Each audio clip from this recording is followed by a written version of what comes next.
Well, we know that school is almost out for the summer, and that means families all over the country will be coming together for those summer vacations.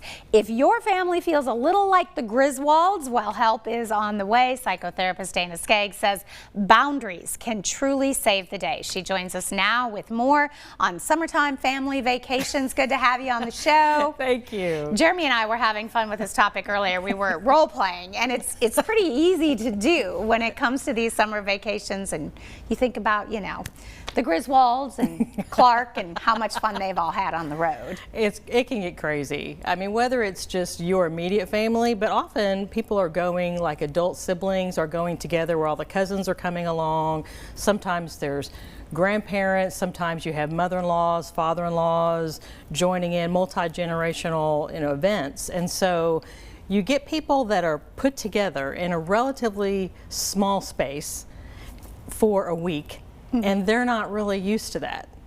And so things happen because everyone kind of has their own expectations. They have their own ideas of what people are supposed to do, what food is supposed to be in the refrigerator, and what meals are supposed to be cooked, and how children are supposed to behave, and all kinds of things. And these expectations and ideas clash throughout that week. And if you don't have healthy boundaries, it can be a nightmare.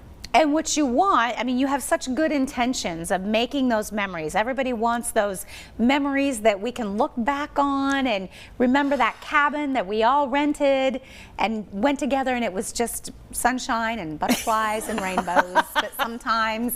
So we set these boundaries. And where do you start? Because I think the first thing is nobody wants to step on each other's toes when you're planning. Right. Well, you kind of have to adjust your expectations, and right from the beginning, you can kind of decide who's going to plan what, and say, okay, you have responsibility for this, and this family has responsibility for this, and so you divide that out ahead of time, so there's not any crisscrossing there.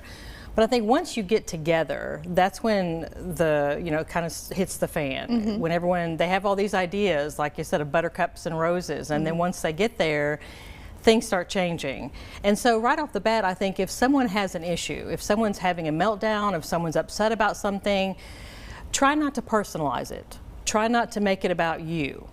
Even if they're talking to you, right? Even if they're talking about something that you're doing, if they're losing control of their emotions, if they're just having a meltdown about something, give them space to do that. Just back away. Don't make it about you, because when we make it about us, we get defensive.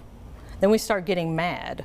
Like, they don't have a right to say that about me. That's not what I meant. They can't feel this way. And then we're coming back and we're participating in it. Okay. That is some power that we have right from the get-go. Just if someone's having some kind of issue, give them space and just don't make it about you. Okay. Don't make it worse. Yes. Okay. And then you also say, meet your own needs. Yes. What does that mean?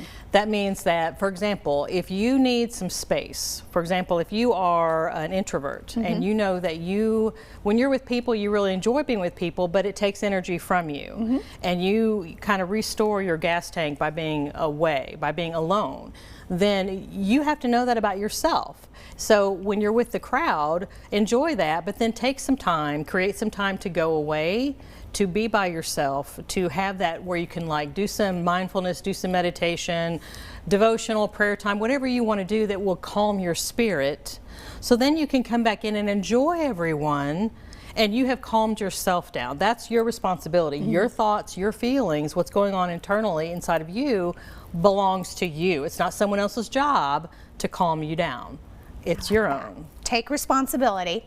You did we're almost out of time, but you did a whole series, a whole podcast on this, I understand. Well, I have a course. It's an 8-week group boundaries course. I do boundaries coaching. I have some boundaries self-studies at my website, danaskaggs.com. If someone wants to learn more about boundaries, they can just go there and just learn all kinds of stuff. There's a free assessment. If they're like, how do I don't know if I'm good at boundaries or not, they can take the free assessment. You can find out. Yeah.